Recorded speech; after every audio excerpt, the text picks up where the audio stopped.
आज आए दिन इंसान को नई नई दिमागी बीमारियों से ग्रस्त देखा जा रहा है। वहीं पोस्ट कोविड बीमारियों के साथ साथ नई नई दिमागी बीमारियों से भी लोगों को परेशान देखा गया है। 22 जुलाई को विश्व मस्तिष्क दिवस यानी कि वर्ल्ड ब्रेन डे मनाया जाता है। इस दिवस को मनाने का मुख्य उद्देश्य है लोगों में दिमागी संबंधी बीमारियों के बारे में जागरूकता फैलाना। आज हम मस्तिष्क दिवस के अवसर पर जानेंगे कि आखिर पोस्ट कोविड दिमागी बीमारियों के बारे में पूरी जानकारी लेंगे और यस हॉस्पिटल से न्यूरो सर्जन डॉक्टर निनाथ श्रीखंडे से। तो चलिए जानते हैं, जानकारी लेते हैं पोस्ट कोविड दिमागी बीमारियों के बारे में। क्या लक्षण है, कैसे इन बीमारियों से बचा जा सकता है, क्या इसके उपाय हैं।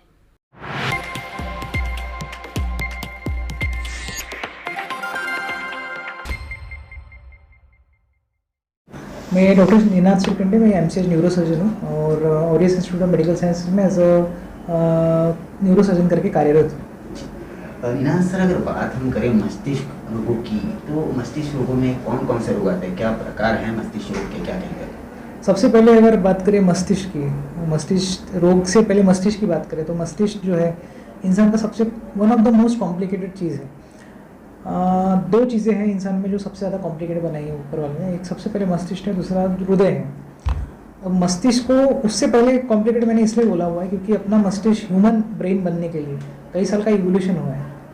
इंसान पहले बंदर था जो आप सुनते हैं, और बंदर के बाद ह्यूमन बीइंग बना।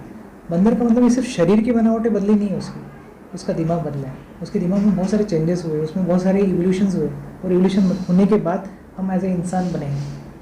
और एज ए इंसान बनने के बाद as we are to been told that इंसान सबसे इंटेलिजेंट जानवर है बोला जाता है। जानवर ही है ना, इंटेलिजेंट जानवर है। तो इंटेलिजेंट जानवर क्यों है? तो उसकी सिर्फ एक वजह है कि हमारा जो ब्रेन है that as compare to other animals it has been evolved, it has been developed.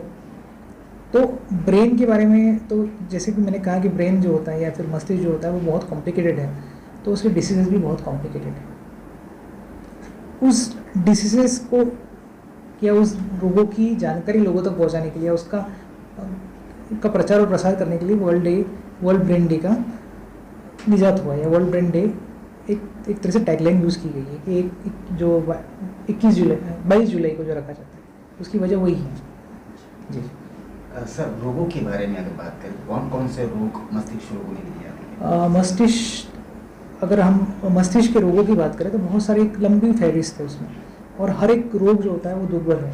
हर एक रोग जो होता है वो किसी से एक के ऊपर एक बाप से बेटा सभी ऐसा है। उसमें सबसे पहले जो आते हैं वो होते हैं, अगर हम उसके अलग अलग कैटेगरीज हैं, उसमें सबसे पहले अगर हम लेते हैं तो सबसे पहले इन्फेक्टिव कैटेगरी में जाते हैं, या फिर मतलब जंतुओं की वजह से संसर्ग जो होते हैं वो उसकी बात करें तो सबसे पहले आता है जो हमारे हिंदुस्तान में सबसे ज़्यादा कॉमन है वो है टीबी। मस्तिष्क का टीबी भी आज हिंदुस्तान में बहुत कॉमन है, और आज भी कॉमन है, जबकि हमने टीबी पर किस हद तक काफ़ी हद तक जीत हासिल कर ली है, बट उसके बावजूद मस्तिष्क का टीबी होता है और हम देखते भी हैं। दूसरी बात मेनिंजाइटिस मतलब ब्रेन का बहुत ही ज़्यादा जानलेवा इन्फेक्शन बोलते हैं। वो इन्फेक्शन होने के चांसेस उसमें होते हैं जब ब्रेन को ज़्यादा चोट लग जाए, या ब्रेन एक्सपोज हो जाए, या फिर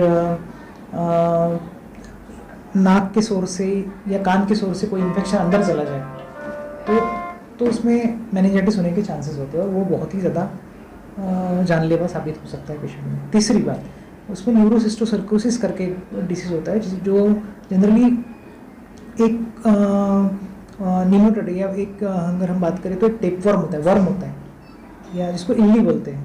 तो वो जो होती है वो जनरली पिग्स में पाई जाती है या सूअरों में पाई जाती है।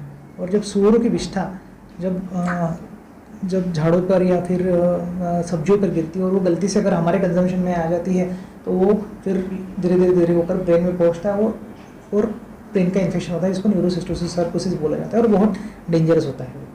ये इन्फेक्टिव हो गए। दूसरी कैटेगरी में आते हैं इपिलिप्सी या सीजर्स। इपिलिप्सी मतलब झटके, या आप जो बोलते हैं हिंदी में उसको मिर्गी। तो इपिलिप्सी आज भी कॉमन है पूरी दुनिया में और बहुत डेंजरस होता है। बच्चों में जनरली शुरुआत देखी जाती है बच्चों में इपिलिप्सी की, और बड़ों में भी पाई जाती है। बच्चों में जो इपिलिप्सी होती है कई बार ऐसा होता है कि फीवर की वजह से ज़्यादा हम ज़्यादा फीवर की वजह से जब टेम्परेचर बढ़ जाता है पेशेंट बच्चे में तो इपिलिप्सी के चांसेस बढ़ते हैं। और उसके अलावा कई बार ऐसा रहता है कि नॉर्मली भी बच्चों में एपिलेप्सी आती है, जो देखा गया है कि उम्र बढ़ते बढ़ते कम हो जाती है या ख़त्म हो जाती है, बट कई बार बच्चों में वो काफ़ी सालों तक चलती है, तो उसमें सर्जरी एक प्रायर बनता है। दूसरा, कई बार ऐसा होता है कि चोट लगने की वजह से या फिर इन्फेक्शन की वजह से भी अडल्ट में भी या फिर वयस्कों में भी एपिलेप्सी के चांसेस बनते हैं। तीसरे सबसे अहम रोग जो सबसे कॉमन है हिंदुस्तान में, जो बोला जाता है कि हार्ट अटैक के बाद सबसे कॉमन वजह है मृत्यु की, वो है स्ट्रोक्स, या फिर उसको हम जो आसान भाषा में लेमन में पैरालिसिस अटैक बोलते हैं। पैरालिसिस दो प्रकार के होते हैं। एक होता है जहाँ खून जमने की वजह से खून का सप्लाई ब्रेन में बंद हो जाता है, तो उसमें ब्रेन का एक हिस्सा पूरी तरह से बंद पड़ जाता है। उसको हम जो बोलते हैं वो होता है कि thromboembolism leading to paralysis, ischaemic paralysis या इस्चेमिक स्ट्रोक बोला जाता है। दूसरा होता है ब्रेन हेमरेज, सडनली बीपी बढ़ने की वजह से ब्रेन की कोई नस फट जाती है, उसकी वजह से ब्रेन में खून जम जाता है, उसकी वजह से पेशेंट को पैरालिसिस हो जाता है। ये भी बहुत जानलेवा होता है। ये कैटेगरी हुई, ये सबसे अहम कारण है लोग मृत्यु का हिंदुस्तान में आफ्टर हार्ट अटैक। चौथा जो कैटेगरी है जो सबसे अहम है वो है ट्यूमर्स, ब्रेन ट्यूमर्स या ब्रेन में आई हुई गांठें। कुछ गांठें ऐसी होती है जो बिनाइन होती है और कुछ आते बिनाइन मतलब जो जानलेवा नहीं होती और धीरे धीरे बढ़ती है और एक बार निकलने के बाद वापस होने के चांसेस बहुत कम होते हैं। दूसरी होती है मैलिग्नेंट। मैलिग्नेंट मतलब जिसकी ग्रोथ बहुत फास्ट होती है, वो ज़्यादा मल्टीप्लाई होता है और एक बार निकलने के बाद बार बार होने के चांसेस हो सकते हैं। तो ये कुछ कैटेगरीज है ब्रेन डिसीजेस की जो आती है। इसके अलावा जो और कॉमन चीज़ें हैं ब्रेन डिसीजेस में होता है पार्किंसोनिज्म, या जो बोल सकते हैं कि जिसमें मूवमेंट डिसऑर्डर, जो हाथ जिसमें उम्र बढ़ते साथ पेशेंट के ट्रेमर्स आना शुरू हो जाता है हाथों में। दूसरा अल्जाइमर्स, भूलने की क्षमता उम्र बढ़ते साथ बढ़ने लगती है और पेशेंट खुद का नाम भी भूल जाता है, कई बार घर का एड्रेस भूल जाता है, कई बार उसके बच्चों का नाम, बीवी का नाम भूल जाता है। ये उम्र के साथ होना शुरू हो जाता है। मल्टीपल स्क्लेरोसिस, इसमें मांसपेशियों में कमजोरी आना शुरू हो जाता है। माइस्थीनिया ग्रेविस, ऐसे बहुत सारे न्यूरोलॉजिकल डिसऑर्डर्स है जो बहुत दुर्बल है और बहुत मुश्किल है, और हिंदुस्तान जैसे देशों में इनकी ट्रीटमेंट भी बहुत महंगी है। ये तो सर हो गए विकारों के प्रकार, लेकिन विकारों को लेकर मिथ भी बहुत सारे हैं अलग अलग। जैसे एपिलेप्सी के बारे में अगर बात अगर करें, मिर्गी की बात अगर करें, तो मिर्गी अगर किसी को आती है तो उसको प्याज सूंघाए, लकड़ी सूंघाए, चाबी सूंघाए, इस तरह के मिथ है। अगर हम पैरालिसिस की बात अगर करें, इस तरह का है, तो बहुतांश लोग ग्रामीण विभाग के जो बहुतांश लोग हैं ये अपने पेशेंट को मिट्टी का तेल पिला कर लाते हैं। तो ये जो चीजें हैं ये किस हद तक के सही लगती है? देखिए, जो मिथ्स है ये काफ़ी पुरातन काल से अपने अंदर है। जो पहले बोलते थे माता आना या देवी आ गई, जो बोला जाता था कि इसमें माँ आ गई, देवी आ गई, तो बेसिकली जनरली वो लोग जो रहते थे उनमें एपिलेप्सी या झटके आते थे। वो जब झटके आते थे बहुत एग्रेसिव हो जाते थे। एग्रेसिव होने की वजह से लोगों को ऐसा लगता था कि इनमें भगवान आ गया या किसी की आत्मा घुस गई या किसी की रूह आ गई, तो बाबा ओझा इन सब के पास घुमा घुमा के फिर वो बाद में डॉक्टर के पास आते थे। और ये धीरे धीरे करके अभी ये सब मान्यताएं कम हो रही, पर अभी भी है, खासकर उन कुछ स्टेट में जो उन्नत नहीं है उनमें तो आज भी है, या यहाँ पे लिटरेसी कम है, वहाँ पे आज भी ये सोचे। इवन महाराष्ट्र जैसे स्टेट में जो वहाँ पे लिटरेसी रेट बहुत अच्छी है, हमारे गाँव में आज भी ये चीज़ होने लगती है, होती है। दूसरा मिथ ये है कि जैसे आपने बताया कि प्याज सूंघाने से मिर्गी कम हो जाती है, ये सब गलत है। तीसरी ये चीज़ कि अगर स्ट्रोक आ जाता है तो ये मिट्टी का तेल पिला दिया जाता है, उसमें पेशेंट के मरने के चांसेस और बढ़ जाते हैं। तो ये सब चीज़ें गलत है, ये सब मिथ्स है। बेस्ट थिंग इज़ कि आप जितना, और ब्रेन में एक चीज़ है, ब्रेन में एक सबसे अहम चीज़ है कि जितना जल्दी आप डॉक्टर के पास जाओगे उतने ही उसके इफेक्ट अच्छे रहेंगे। जितना लेट आप आओगे पेशेंट उतना ही मुश्किल उसकी कंडीशन होती जाएगी। उसमें इवन जानलेवा भी कई बार साबित हो सकती है चीज़ें।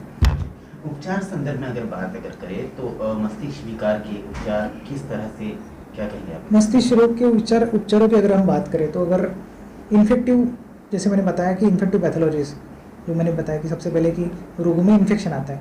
इन्फेक्शन में सबसे अहम चीज़ है कि पेशेंट को आईसीयू की केयर की ज़रूरत पड़ती है। पेशेंट को बहुत हायर एंटीबायोटिक्स, और आज भगवान की कृपा से या ईश्वर की कृपा से आज हमारे पास कई सारे एंटीबायोटिक है, और जो हमारे साइंटिस्ट ने ईजाद किए हुए जो एंटीबायोटिक्स इन इन्फेक्शन को कंट्रोल कर सकते हैं, या इवन इससे पेशेंट आराम से अच्छे से सर्वाइव हो सकता है। अगर हम बात करें एपिलेप्सी की, तो आज सीरीज ऑफ ड्रग्स है अपने पास जो एपिलेप्सी या झटकों को कम कर सकते हैं या उनको कंट्रोल पा सकते हैं। कई सारे ड्रग्स हैं, बहुत अच्छे अच्छे ड्रग्स हैं, जिससे पेशेंट को बहुत अच्छे से आराम पड़ जाता है। अगर हम स्ट्रोक की बात करें या फिर पैरालिसिस की बात करें, तो हमारे पैरालिसिस में एक हद तक कंट्रोल करने के लिए दवाइयाँ तो बनी ही हैं, पर अगर पैरालिसिस ब्रेन स्ट्रोक हो जाता है जिसमें एक हिस्सा काला पड़ जाता है ब्रेन का, या फिर ब्रेन में खून का जमा हो जाता है, तो सर्जरी इस हद तक उन्नत हो गई कि हम जितना जल्दी समय के साथ उसका उपचार करेंगे उसके उतने ज़्यादा फायदे हो जाते हैं। अगर जल्दी सर्जरी करते हैं तो पेशेंट उतना ही ज़्यादा रिकवर होने के चांसेस बढ़ जाते हैं। रहा सवाल ट्यूमर्स का, ट्यूमर में ऐसा है कि अगर आपको अगर थोड़ा सा भी अगर ऐसा लगता है कि पेशेंट को बिना किसी वजह के या उम्र के कुछ एक पड़ाव के बाद झटके आ रहे हैं, या सिर दर्द हो रहा है, या उल्टियाँ हो रही है, या चक्कर आ रहे हैं, या बेहोश पड़ रहा है, तो हमारे लिए ज़रूरी है कि ये पता किया जाए कि ब्रेन में हो क्या रहा है। इसमें हम MRI और बेसिकली इन सब चीज़ों में अगर हमारी मदद करते हैं तो हमारी इन्वेस्टिगेशन मॉडलिटीज़ या इनकी जांच करने के लिए जो सुविधा है आज के ज़माने में जो हमारे पास है वो काफ़ी हद तक हमारे प्रॉब्लम्स को कम कर डालती है। इसमें MRI है, CT स्कैन है, एंजियोग्राफी है, एक्सरेज है, तो इनसे थ्रू हमको अगर पता चल जाता है कि ब्रेन ट्यूमर है और उस वक्त पे अगर इसका इलाज किया जाए, इसका ऑपरेशन किया जाए, पेशेंट आराम से इसमें सही हो सकता है। वर्ल्ड ब्रेन डे के अवसर पर जनता को क्या संदेश आप चैनल के माध्यम से देंगे? जनता को सिर्फ यही संदेश है वर्ल्ड ब्रेन डे के हिसाब से कि इनमें से कोई भी अगर सिम्टम्स या साइंस या इनमें से कोई भी अगर आपको बीमारी ऐसा लगता है कि ब्रेन से रिलेटेड है, तो तुरंत ही आपको नज़दीकी अस्पताल में या नज़दीकी ब्रेन स्पेशलिस्ट को दिखाना है और दिखा के उससे निजात पाने की कोशिश करनी है। ऐसा नहीं है कि अपने को घर पे रहकर जितना डिले कर रहे हैं उतना डिले करना है। उससे डिले से ऐसा हो जाएगा कि पेशेंट की कंडीशन और ख़राब होने लगती है, जिसमें कई बार पेशेंट की जान भी जाने के चांसेस रहते हैं। सो जितना जल्दी आप ब्रेन के प्रॉब्लम्स में अस्पताल में पहुँचोगे, डॉक्टर के पास पहुँचोगे, उतना ही जल्दी आपको उससे निजात मिलेगी। जितना लेट हो गया आपको उतने ही चांसेस कम होते जाते हैं। जी, आपको हम और भी ऐसी ही जानकारियों से अवगत कराते रहेंगे। इसके लिए आप हमारे चैनल जी टाइम न्यूज को सब्सक्राइब और लाइक जरूर करें। साथ ही आपको लगता है कि यह खबर, ये जानकारी और भी लोगों तक पहुंचना चाहिए, तो कृपया इस खबर को आगे शेयर जरूर करें।